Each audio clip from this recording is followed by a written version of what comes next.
성경을 읽으면 하나님은 절대 주권자로서 주장하시고 자유의지를 가진 인간은 책임을 져야 한다는 기본적인 진리를 접할 수 있습니다. 이 두 가지가 잘 조화되어야 균형 잡힌 신앙생활이 이루어집니다. 그러나 대개는 인간의 의무와 책임을 논하는 데 집중하고 있습니다. 하나님의 주권을 연구한 아도 핑크 박사는 현대 종교 문헌의 95%가 인간의 의무와 책임을 강조하고 있다고 했습니다. 인간의 책임이 중요하지만 하나님의 주권에 대한 이해가 부족하다 보면 신앙의 갈등이 생기고 마음이 흔들릴 때가 많습니다. 그러므로 우리는 하나님의 절대 주권이 어떤 것인지 이해해야 합니다. 성경에서는 하나님의 절대 주권을 수없이 증거하고 있습니다. 하나님의 절대 주권을 가르쳐주는 비유 중에 하나가 토기장이 비유입니다. 이 사람아, 내가 누구이기에 감히 하나님께 실문하느냐? 지음을 받은 물건이 지은 자에게 어찌 나를 이같이 만들었느냐 말하겠느냐?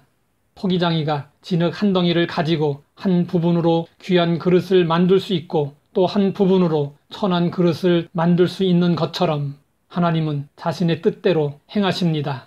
이 일에 우리 인간은 아무런 이의를 제기할 수 없습니다. 사무엘을 얻게 되는 과정에서 하나님의 절대 주권을 경험한 한나는 이렇게 고백했습니다. 여호와는 죽이기도 하시고 살리기도 하시며 스올에 내리게도 하시고 거기에서 올리기도 하시는도다. 여호와는 가난하게도 하시고 부하게도 하시며 낮추기도 하시고 높이기도 하시는도다.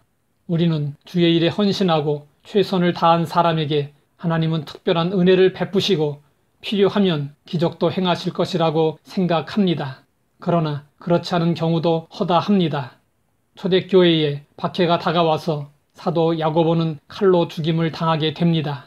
그러나 같은 사도인 베드로는 옥에 갇혔을 때 하나님이 천사를 보내어 베드로를 놓아주셨습니다. 같은 사도인데 누구는 죽고 누구는 살아났습니다. 우리는 이러한 사건을 보면서 궁금증을 갖게 됩니다. 많은 추측을 할 수 있지만 가장 정확한 답은 하나님의 절대 주권입니다. 하나님은 절대 주권을 가지시고 사람을 죽이기도 하시고 살리기도 하십니다. 가난하게도 하시고 부하게도 하십니다. 낮추기도 하시고 높이기도 하십니다. 형통하게도 하시고 곤고하게도 하십니다. 사람이 마음으로 자기의 길을 계획할지라도 그의 걸음을 인도하시는 이는 여호와시니라. 이처럼 하나님은 절대 주권을 가지시고 우리 삶의 전 영역을 주관하시고 인도하십니다. 우리가 인정하든 안 하든 우리를 향하신 하나님의 간섭과 주권은 절대적입니다. 그리고 그 결과는 우리에게 유익하게 나타납니다. 그러므로 성경은 하나님께 맡기라고 말씀하고 있습니다. 여호와를 기뻐하라. 그가 내 마음의 소원을 내게 이루어 주시리로다. 너희 길을 여호와께 맡기라. 우리는 때때로 고난과 시련을 당합니다. 그런데 그것은 우연히 이루어진 일이 아닙니다. 하나님께서 분명한 목적을 가지고 허락하신 것입니다.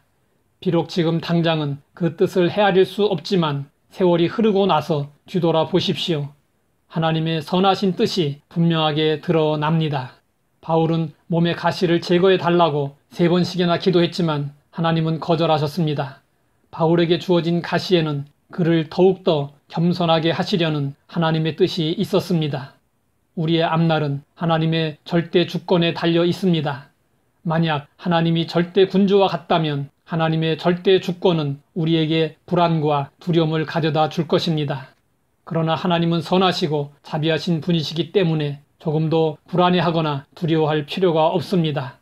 절대 주권자이신 하나님은 우리의 좋으신 아버지이십니다. 그러므로 하나님을 의지하고 기다리면 궁극적으로 좋은 일이 일어납니다. 하나님 아버지, 우리를 향하신 간섭과 절대 주권이 우리에게 유익인 것을 알게 하시니 감사합니다. 선하시고 자비하신 하나님을 믿고 좋은 일을 기대하며 살아갈 수 있게 하옵소서. 예수님의 이름으로 기도드립니다.